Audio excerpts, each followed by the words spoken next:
사람이 이 땅에 태어나면 언젠가는 이 세상에 끝이 오는 날이 있습니다.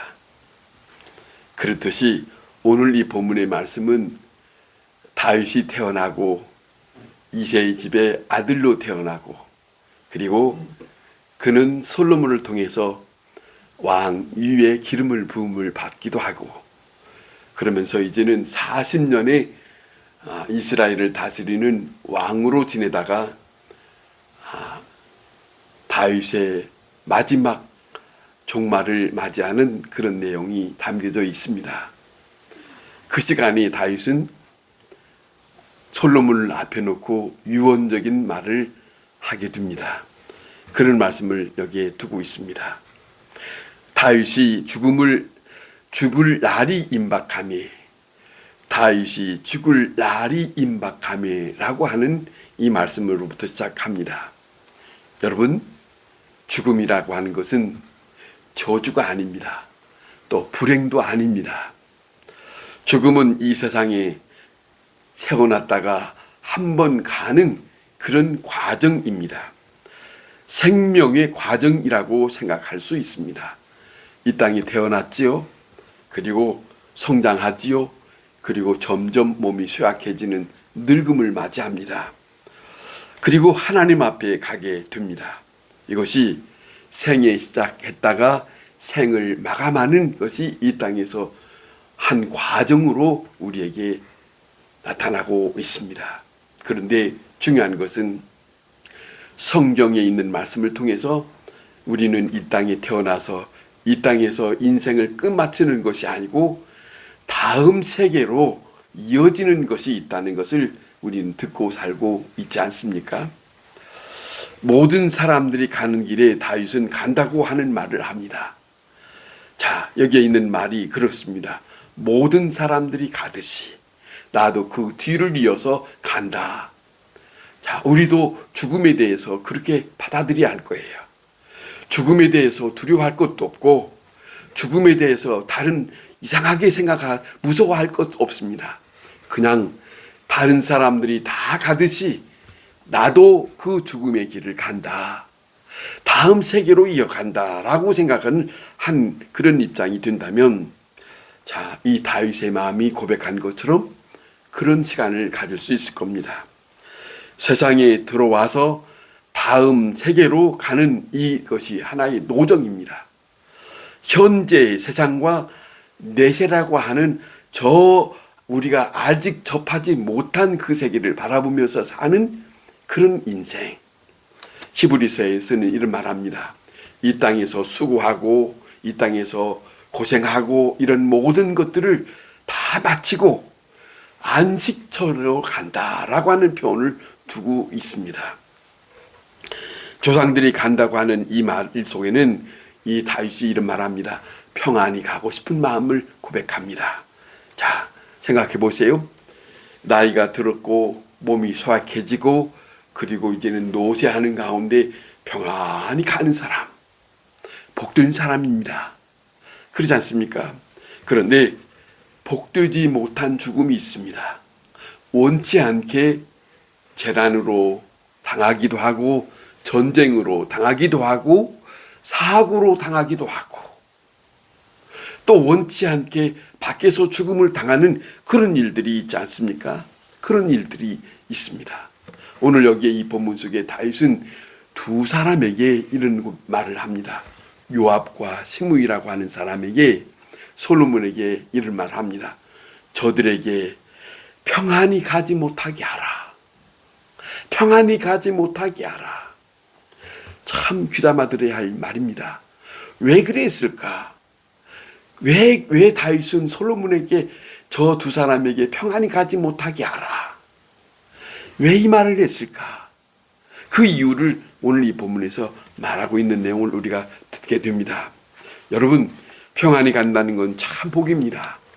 아무 병 없이 큰일 없이 살다가 몸이 쇠약해지면서 가는 일을 마치는 그 삶을 많은 사람들은 살면서 그거를 기대하면서 살아갈 거예요.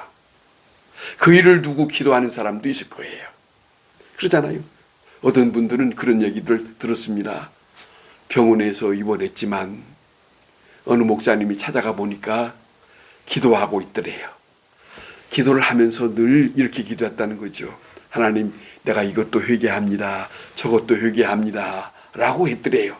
그랬더니 귀에서 들려오는 소리가, 네가 그렇게 할 때 나는 너와 함께 있었다 라고 하는 말을 하면서 내 모든 죄악을 다 사했다. 그런 음성이 쟁쟁하게 들렸다. 그러고 난 다음에 목사님이 만나고 난 후 1시간 후에 운명을 했더라 하는 그런 이야기도 들어봤습니다.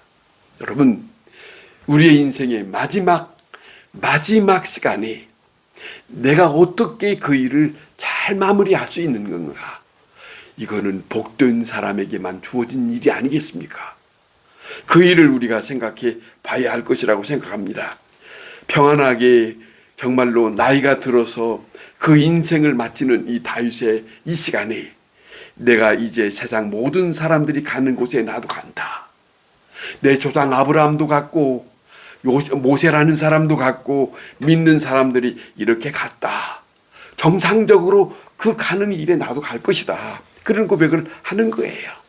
자, 다윗의 일생 생각하면 왕으로 40년을 살았지만은 파란만장한 전쟁 치르면서 살았어요. 얼마나 힘든 일입니까만은 그렇게 사는 동안에 자, 이런 일 저런 일을 많이 보았고 지켜보았고 듣기도 했을 거예요. 그런 가운데서 하나님의 손길도 만났을 것이에요. 왜? 이 사람은 믿음의 사람이니까. 이 사람은 하나님의 사람이니까. 자, 그 모든 시간을 마치고 이제는 이 시간에 마지막 자기 운명이 끝나는 이 시간에 자기 아들 솔로몬을 앞에 놓고 이제는 그에게 중요한 유언을 하고 싶은 그런 시간을 갖습니다. 그런 시간을 갖습니다. 그런데 이 유언의 시간이 참으로 아름다운 시간이에요. 왜냐하면 이 다윗의 고백이 전쟁을 치르면서 40년의 정치를 하면서 이런 사람에 대해서 저런 사람에 대해서 사람을 이렇게 대하라 저렇게 대하라 이런 말이 없어요. 그런 말을 전혀 없고 다른 것이 아니라 이 사람의 다윗의 마음에는 인간적인 것을 유언하지 않고 신앙적인 것을 유언하더라는 거예요. 신앙적인 믿음에 대한 것을 유언하는 장면이 오늘 이 본문에 기록이 됐어요. 자, 무슨 말씀이냐? 그것이 바로 형통의 비결이다 하는 말씀을 두고 있어요. 삶의 비결이다. 바르게 사는 삶의 비결이다. 그걸 마음에 담고 자, 이걸 말하는데 다윗이 한평생 살면서 깨닫고 경험한 말을 놓치지 않고 자기 아들에게 복의 근본된 자식이더라고 말하고 싶은 거예요. 이렇게 살아야 된다라고 하는 걸 말해주고 싶은 거예요. 얼마나 보배롭고 얼마나 아름다운 것입니까? 그것이 하나가 오직 그 비결 중에 하나는 다른 게 아닙니다. 네 하나님 여호와의 명령을 지켜라. 그 길을 행하라. 그 법률과 계명과 율례와 증거를 자 모세의 율법에 기록된 대로 지켜라. 그렇게 지켜 살면 네가 어디를 가든지 무슨 일을 만나든지 형통할 거다. 다시 말하면 그거지요. 하나님은 그 모든 삶을 지켜보면서 어떻게 살았는가 하는 걸 보시면서 그거에 대한 하나님께서 보답하신다는 것이죠. 그걸 보시면서 하나님은 기쁨으로 하나님은 그를 위해서 하나님은 다스려 주신다는 거죠. 그 인생의 삶을 그렇게 살라고 다윗은 자기 아들 솔로몬에게 말하고 있어요. 들어보세요. 복잡한 거 아닙니다. 간단합니다. 그렇지 않습니까? 하나님의 명령을 따르고 하나님의 명령을 들었으면 지켜라. 이것이 믿는 사람에게 도리예요. 하나님의 말씀, 하나님의 사람으로 사는 사람에게는 이게 도리 아닙니까? 듣는 것으로 끝나는 게 아닙니다. 듣는 것으로 끝나면 아무 필요 없습니다. 성경에, 구약 성경에 누누이 말하기를 들었으면 행하라. 신약 성경에 예수님도 자 너희도 이와 같이 행하라. 여러분 듣는 것으로 끝나는 게 아닙니다. 들었으면 행하라고 하는 말씀이 우리에게 주어지고 있다 하는 말씀을 우리는 놓치지 말아야 합니다.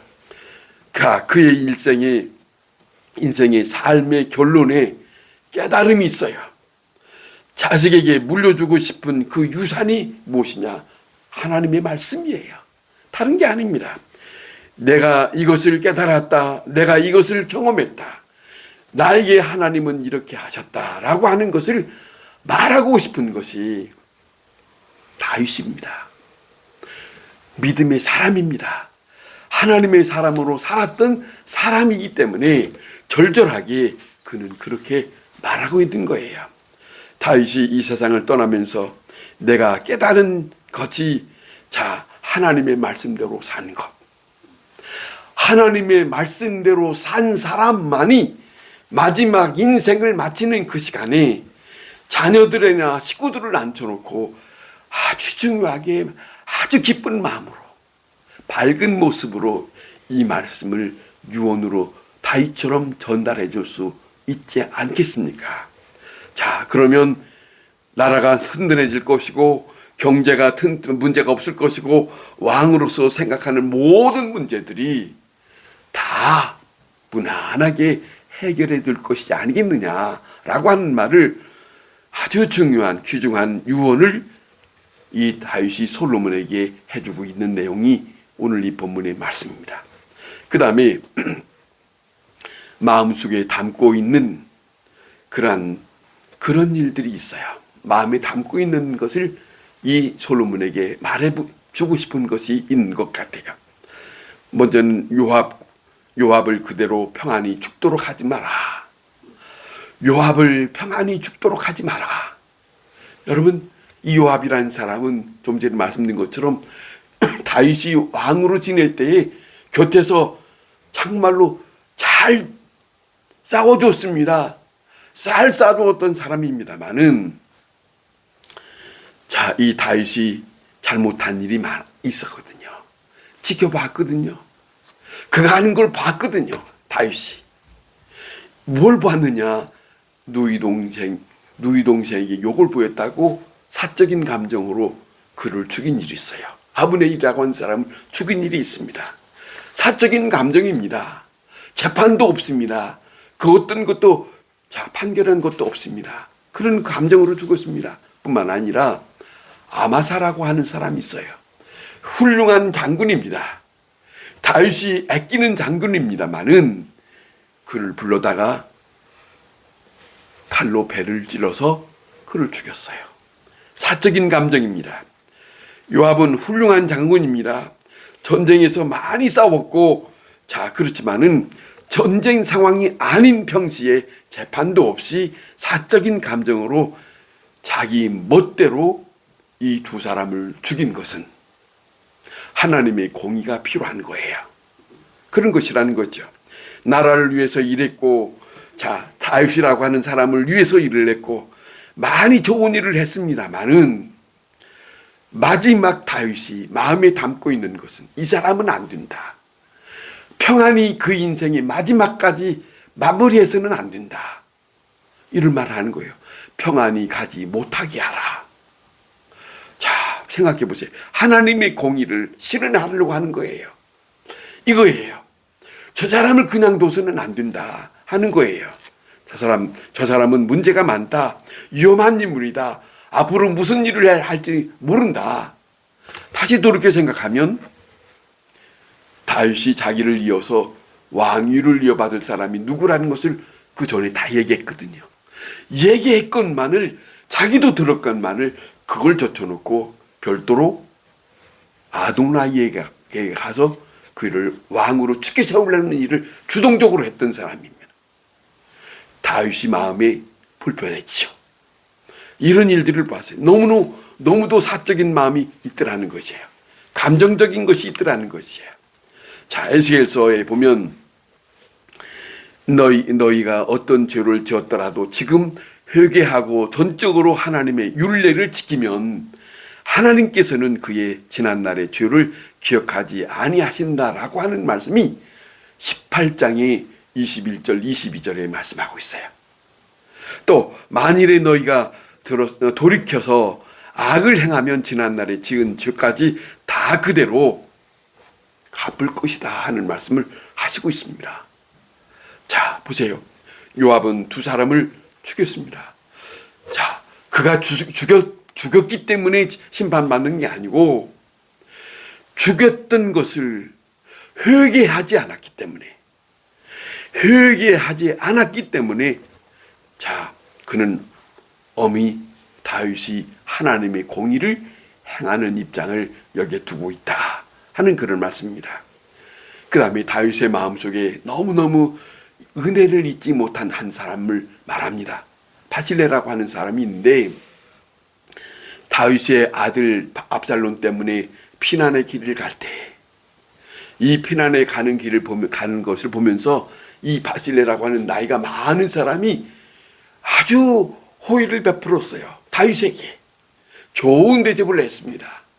그뿐만 아니라 이제 압살롬이 죽고 난 다음에 다시 왕위로 돌아갈 때에도 다윗에게 다시 한번 찾아와서 호의를 베풀었습니다.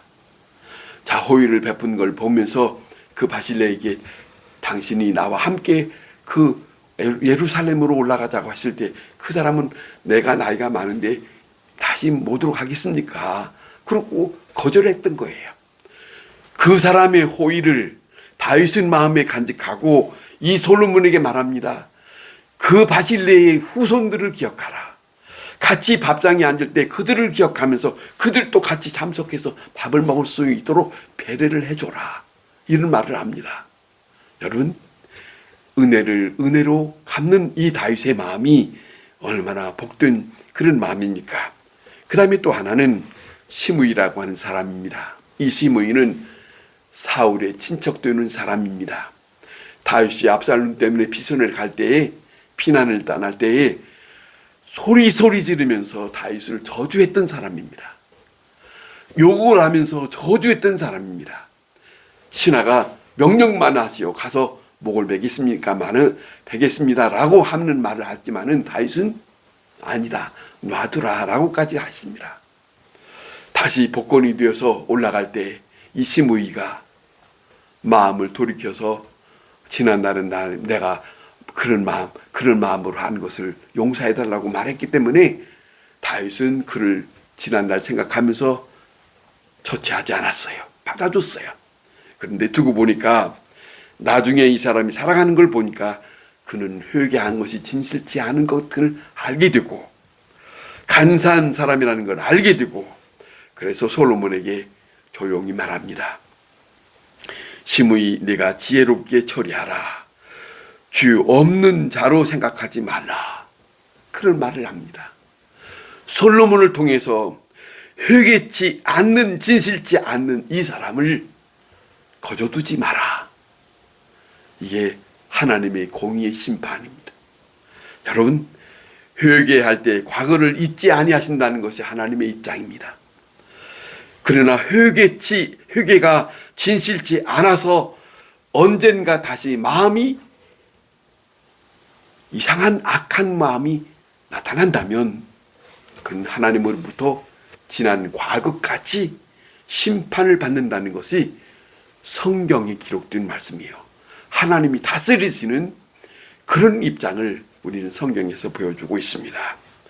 오늘 이 본문의 다윗이 나이가 많이 들어서 자기의 마지막 종말을 맞이할 때 유언하는 내용 속에 솔로몬에게 신앙적인 유언을 하고 마음에 두었던 사람들을 두고 하나님의 진실한 회개치 못한 사람들에 대하여 하나님의 공의를 말하고 있는 그 입장을 우리가 다시 한번 새겨드리면서 믿음의 사람으로 하나님의 사람으로 살면서 우리가 어떻게 살아야 되는지 또 내 인생의 마지막 나도 다윗과 같이 그렇게 아름다운 임종을 맞이할 수 있을는지 그걸 생각하면서 살아가야 할 필요가 있음을 우리의 마음속에 담아둘 필요가 있습니다. 귀한 말씀이라고 여겨집니다. 이 말씀이 우리 마음속에 함께 새길 수 있는 말씀들이 되기를 바랍니다. 기도하겠습니다.